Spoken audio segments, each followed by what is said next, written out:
نوازنے کا فیصلہ کیے ہوئے ہے، تو نوازنے کے لیے ہم سے محنتیں کراتا ہے۔ جیسے بدر میں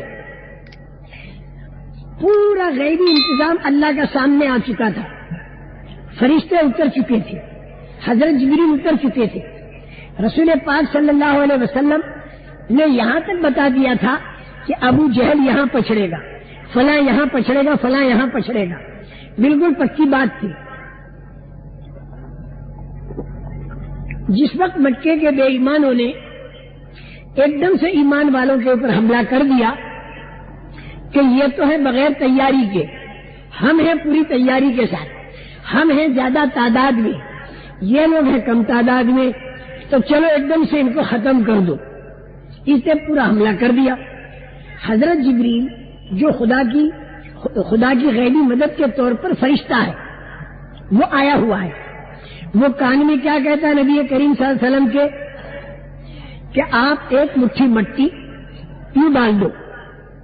ایک مٹھی مٹی لے کر رسول پاک صلی اللہ علیہ وسلم نے ڈالی، وہ جتنے بے ایمان تھے 1000 سے کچھ کم تھے، ان کی آنکھوں کے اندر پہنچ گئی، حالانکہ ظاہری ترتیب میں تو نہیں پہنچتی، لیکن اللہ کا غیبی نظام چلا، وہ پہنچ گئی، تو وہ سارے کے سارے مسلتے رہے۔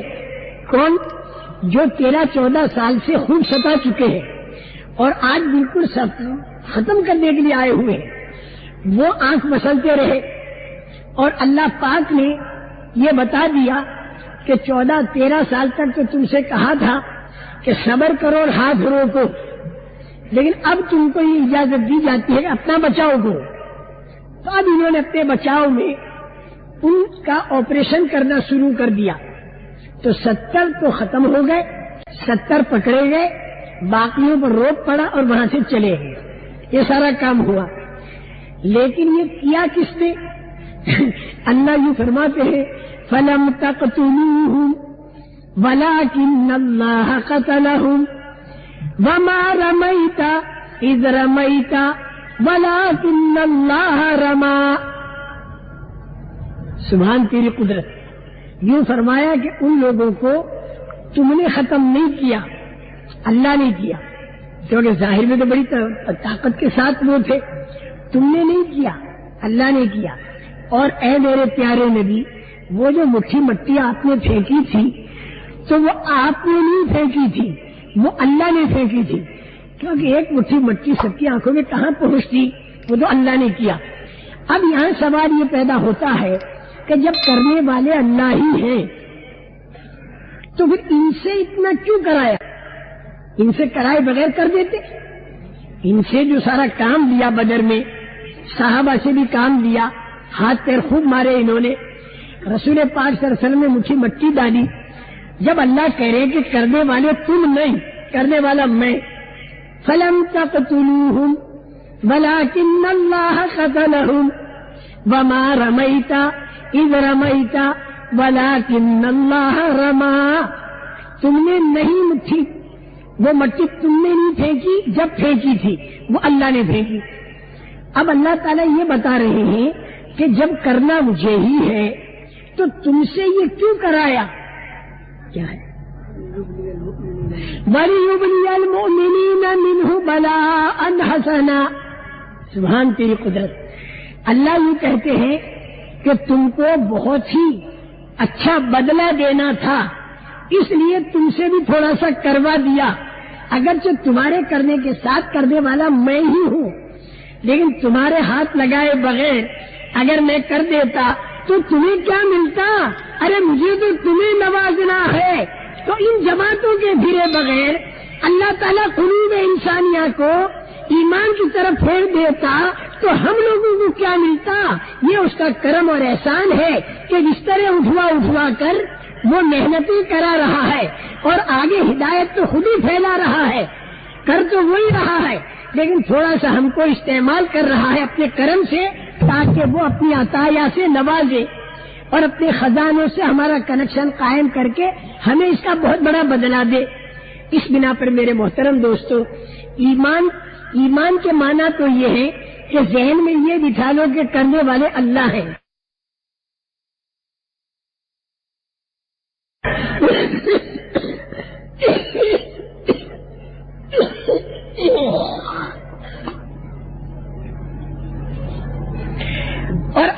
کے معنی یہ ہے کہ کرنے والا تو اللہ ہے، لیکن جتنا ہم کو طاقت دی اس میں ہم سے جو کچھ اللہ نے کہا وہ ہمیں کرنا ہے، یہ تو ہے اعمال۔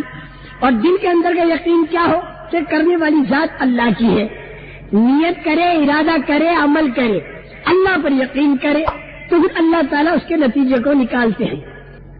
سمجھ میں آئی نا بات؟ بس اب آپ حضرات اس بات کو طے کریں کہ ایمان اور اعمال کے لیے ہمیں جو ظاہری ترتیب قربان کرنی پڑے ہم اسے قربان کر دیں گے، لیکن امر اللہ کا حکم نہیں چھوڑیں گے۔ تو اس پر اللہ پاک وہ 3 باتیں کر دے گا دنیا میں، اور آخرت کے اندر بڑے بڑے اونچے اونچے درجات مرحمت فرمائے گا۔ اچھا، ایک مثال تو میں نے بنی اسرائیل کی دی، دوسری مثال آپ صحابہ کی لے لو۔ صحابہ کمزور تھے، کم طاقت تھے، کم تعداد تھے ہر لائن میں، لیکن انہوں نے اللہ کے حکم کو پورا کرنے کے لیے اپنی ظاہری ترتیبیں بہت قربان کی۔ مکے میں بھی دیکھو تو خوب قربانی دی، ظاہری ترتیب انہوں نے چھوڑی۔ اگر حکم پورا کرنے کے لیے حضرت ابو سلمہ کو اپنی بیوی ام سلمہ چھوڑنی پڑی تو چھوڑ دی، اور حضرت ام سلمہ کو اپنا بچہ چھوڑنا پڑا تو چھوڑ دیا، لیکن حکم پورا کیا۔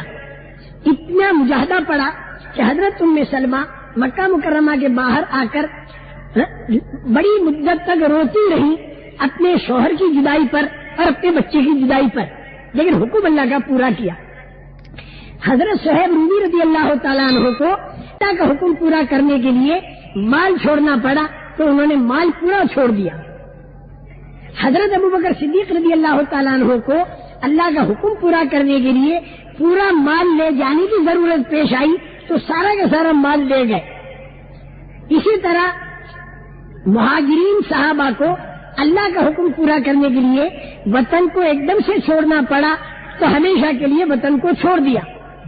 مدینے والوں کو اللہ کا حکم پورا کرنے کے لیے ان وطن کے چھوڑنے والے مہاجرین کا ساتھ دینے میں جو کچھ کرنا پڑا ان مدینے کے انصار نے وہ کیا اللہ کا حکم پورا کرنے کے لیے، اور اتنا کیا کہ جتنی ظاہری ترتیب تھی وہ آگے پیچھے ہو گئی، یہاں تک کہ پیٹوں پر پتھر باندھنے پڑے، دانتوں سے پتے چابنے پڑے، اس لیے نہیں کہ وہ کاروبار میں سست تھے، بلکہ اللہ کا حکم اور اللہ کے دین کا تقاضا اتنا ان پر آیا کہ انہیں کمانے کا وقت نہیں ملا، اور مقدر کے فاقے ان پر تھے۔ 23 سال دور نبوی میں اپنی ظاہری ترتیب قربان کی اللہ کے حکم کو پورا کرنے کے لیے۔ پھر دور صدیقی آیا تو دور صدیقی کے اندر بھی ظاہری ترتیب انہوں نے قربان کی اللہ کا حکم پورا کرنے کے لیے، یہاں تک کہ 3000 کا مجمع حضرت اسامہ کے ساتھ ملک شام کی طرف بھیجنے کا حکم دے گئے تھے اللہ کے نبی صلی اللہ علیہ وسلم، اس حکم کو پورا کیا۔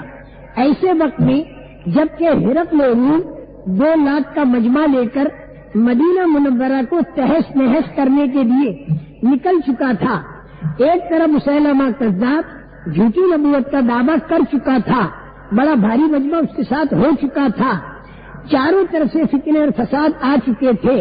رسول پاک صلی اللہ علیہ وسلم کے دنیا سے تشریف لے جانے کے بعد سارا مدینہ خطرے کے اندر بھر چکا تھا، لیکن اس میں صحابہ نے نبی کے حکم کو انفذوا جیش اسامہ، اس حکم کو پورا کیا کہ حضرت اسامہ کی جماعت کو روانہ کرو، تو انہوں نے وہ جماعت روانہ کر دی۔ اگرچہ صحابہ نے حضرت صدیق اکبر سے کہا کہ انہیں روک لینے، کیونکہ لاکھوں کا حملہ ہونے والا ہے تو مدینے کی عورتوں بچوں کا کیا ہوگا، لیکن حضرت ابوبکر صدیق نے یہ بتایا تم عورتوں بچوں کا کہتے ہو، میں کہتا ہوں نبی کے حکم کا کیا ہوگا۔ اللہ کے نبی کا حکم جب پورا ہوا بدر میں تو باوجود کہ ظاہری ترتیب ہماری آگے پیچھے تھی لیکن مدد الہی سے کام بنا۔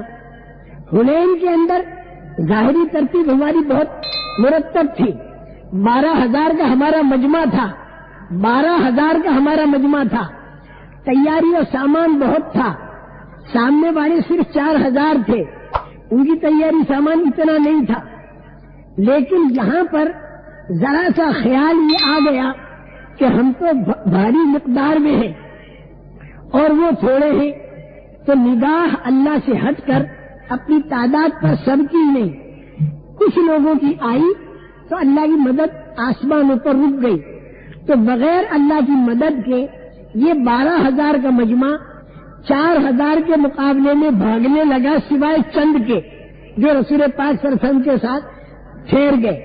12,000 کا مجمع اللہ کی مدد کے بغیر 4,000 کے مقابلے میں بھگدڑ مچی، اور وہاں 313,000 کے مقابلے میں جمے، کیونکہ وہاں مدد تھی۔ کیوں مدد تھی؟ وہاں بات پوری کر دی تھی۔ یہاں سے مدد کیوں اٹھ گئی؟ بات پوری ہونے میں کسر رہ گئی۔ احد کے اندر جو اللہ کی مدد آئی ابائی اٹھ گئی، وہ کیوں کہ اللہ کے نبی نے ایک بات فرمائی تھی، وہ بات چند آدمیوں سے چھوٹ گئی۔ نبی کی بات کا چھوٹ جانا اللہ کی مدد کا رک جانا ہے، اور نبی کی بات کا پورا ہونا اللہ کی مدد کا اترنا ہے۔ تو رسول پاک صلی اللہ علیہ وسلم کی بات اگر ہم نے چھوڑ دی اور ہم نے 3,000 کا مجمع مدینے میں روک دیا لاکھوں کی وجہ سے، اور مدد اللہ کی ہے نہیں، تو ہم بغیر مدد الہی کے کچھ نہیں کر سکیں گے، نہ ہمارا سامان کچھ کر سکے گا، نہ ہماری تعداد۔ مدد لانی ہے تو ظاہری ترتیب کی پرواہ کیے بغیر حکم کو پورا کرو۔ اللہ بہت اچھا، حکم کو پورا کیا، سب کو بھیج دیا، سب کو بھیج دیا، 100 150 200 رہ گئے۔ پھر دین کا تقاضا آیا کہ کچھ لوگ مرتد ہو رہے، حضرت ابوبکر صدیق رضی اللہ تعالیٰ نے کہا کہ چلو پھر ہم سب چلے۔ حضرت عمر نے عرض کیا کہ امیر المومنین، مدینے کی عورتوں بچوں کا کیا ہوگا؟ پھر عورتیں بھی امہات المومنین ہیں، ان کا کیا ہوگا؟ حضرت ابوبکر صدیق کے ذہن میں یہ تھا کہ تم کہتے ہو عورتوں بچوں کا کیا ہوگا، اور میں کہتا ہوں اللہ کے دین کا کیا ہوگا۔ ایک طرف اللہ کے دین، ایک طرف اللہ کے دین کا زندہ ہونا اور مٹنا، اور ایک طرف مدینے کی عورتوں بچوں کا زندہ رہنا ہے مرنا۔ یہ دونوں کا جب مقابلہ پڑ گیا تو ہم دین کو مقدم کریں گے ظاہری ترتیب سے۔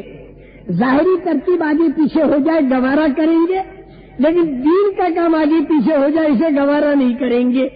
یہ بات حضرت صدیق نے چلائی، اور اتنی چلائی اور یوں کہا کہ اگر اللہ کے دین کی ترتیب کے لیے ہمیں نکلنا پڑا اور ہماری ظاہری ترتیب اتنی آگے پیچھے ہو گئی کہ میری بھی شہادت ہو جائے اور امہات المومنین بھی شہید ہو جائیں اور ہماری لاشیں مدینے میں تڑپ رہی ہو، ہمارا کوئی دفن کرنے والا باقی نہ رہے، جنگل کے بھیڑیے کتے آ کر امہات المومنین کی لاشوں کو کھائیں، میری لاش کو بھی کھائیں، اسے تو میں گوارا کر لوں گا، لیکن اللہ کا دین مٹ رہا ہو اسے میں گوارا نہیں کر سکتا۔ یہ حضرت ابوبکر کی تقریر تھی۔ ظاہری ترتیب کو آگے پیچھے کرنا ہے موت اور حیات کی، اور اللہ کا حکم اللہ کے دین کے زندہ کرنے کا، اس حکم کو ہمیں پورا کرنا ہے۔ سب نکل گئے، مدینہ بالکل خالی، صرف عورتیں اور بچے، چاروں طرف سے پریشانیاں ہی پریشانیاں۔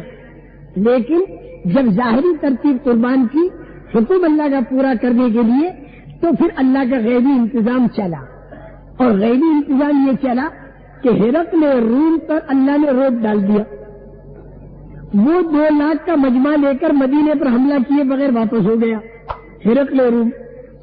وہ جو مرتدین تھے ان پر بھی اللہ نے روک ڈال دیا، تو وہ سارے کے سارے پھر ایمان کی طرف آنے شروع ہو گئے، اور مہینے 1.5 مہینے 2 مہینے کے اندر نبی پاک صلی اللہ علیہ وسلم جس ترتیب سے دین کو قائم فرما کر تشریف لے گئے تھے، بیچ کے اندر تھوڑا سا مجاہدہ آیا جس میں صحابہ کو اپنی مرضی چھوڑنی پڑی اللہ کی مرضی کو پورا کرنے کے لیے، اور یہ زبردست مجاہدہ کیا تو پھر اللہ کی غیبی مدد آئی۔ ایک طرف دین کا پھیلنا شروع ہو گیا، اور ایک طرف ضرورتوں کے پورا ہونے کا غیبی انتظام بھی اللہ کرنے لگے، اور ایک طرف پریشانیوں کو اللہ نے دور کیا۔ یہ تینوں کام اللہ پاک نے صحابہ کے ساتھ کیے، باوجود کہ وہ تعداد میں کم تھے، طاقت میں کم تھے، لیکن حکم پورا کرنے میں انہوں نے اپنی ظاہری ترتیب کو آگے پیچھے کیا، تو اللہ تعالیٰ نے کتنی بھاری رکاوٹ قیصر اور کسرا کی طرف سے تھی، اس رکاوٹ کو اللہ نے دور کر دیا۔ جیسے فرعون حامان والی رکاوٹ دور ہوئی، یہاں قیصر کسرا والی رکاوٹ دور ہوئی۔ بڑی بھاری پریشانی تھی، وہ ختم ہوئی۔ خیبر کی ایک پریشانی تھی، وہ ختم ہوئی حضور کے زمانے میں۔ تبوک کے ذریعے پریشانی آئی، وہ ختم ہوئی۔ مکے کے بے ایمانوں کی طرف سے جو پریشانی آئی وہ بدر کے اندر ختم ہوئی، خندق میں اور زیادہ ختم ہوئی، احد کے اندر کچھ اکھاڑ پچھاڑ ہوا۔ قیامت تک یہ بتانے کے لیے کہ نبی کی بات کے چھوڑنے پر اور دنیا کی طرف نگاہ جانے کی وجہ سے اللہ کی مدد اٹھ جاتی ہے، یہ قیامت تک لوگوں کو پتہ چل جائے۔ یہ ساری سیرت مبارکہ 23 سال کی نبوی اور 2.5 سال کی صدیقی، اس میں آپ کو کیا ملے گا؟ اللہ کے حکم پر، دین کے تقاضوں پر ظاہری ترتیب کو آگے پیچھے کرنا۔ اس پر 3 دروازے اللہ نے کھولے۔ ایک تو غیبی طریقے پر ضرورتوں کا پورا کرنا، قیصر اور کسرا کا خزانے قدموں پر صحابہ کے ڈالے، 25.5 سال کے اندر 700 سال تک اگر کماتے تو اتنا نہ ملتا، اللہ نے اس سے زیادہ دے دیا۔ پریشانیوں کو دور کرنے میں خدا کا غیبی نظام یہ چلا کہ قیصر اور کسرا ان دونوں لائن کی پریشانیوں کو اللہ نے دور کیا، اور غیبی انتظام اللہ کے دین کے پھیلانے کا اللہ تعالیٰ نے ایسا کیا کہ چاروں طرف اللہ کا دین پھیلنے لگا، چاہے ظاہر میں کچھ نہ دکھائی دے، لیکن اللہ پاک غیبی انتظام دین کے پھیلانے کا کرتے ہیں۔